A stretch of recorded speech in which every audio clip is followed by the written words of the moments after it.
The Mastery of Self by Don Miguel Ruiz.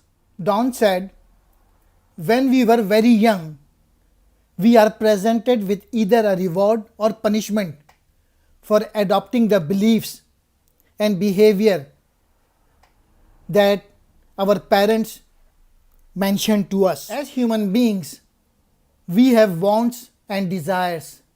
When we become too attached to those desires and wants and they aren't fulfilled, then the result is that we suffer tremendously. Don Miguel, he is the preacher of unconditional love. According to him, unconditional love allows us to see others as they truly are, beautiful expression of their greatness. If we see the world through the eyes of conditional love, we basically trying to control others, imposing our wills. The author mentioned that we have to uncover any self-limiting belief that we have falsely accepted as fact and release any attachment we are holding that continuously drag us down. The author said, we have to live quiet mind, which creates a state of pure bliss that comes from being entirely in the moment. Truly nothing matters but the present, because it is the only place where life can express itself. Most people are attached to their beliefs and ideas. Your beliefs define you and they will dictate your choice.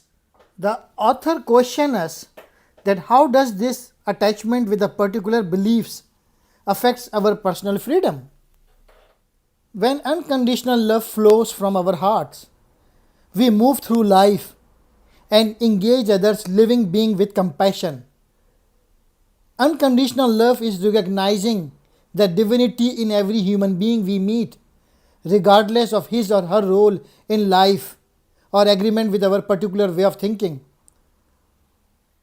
I am only responsible for the clarity and integrity of what I say, not what other hears and feel, because I don't control other perception.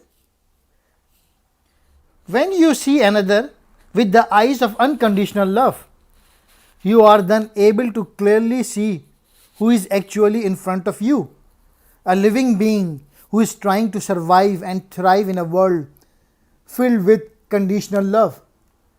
Unconditional love allows you to disagree with the choices or beliefs of others while still respecting their rights to have them.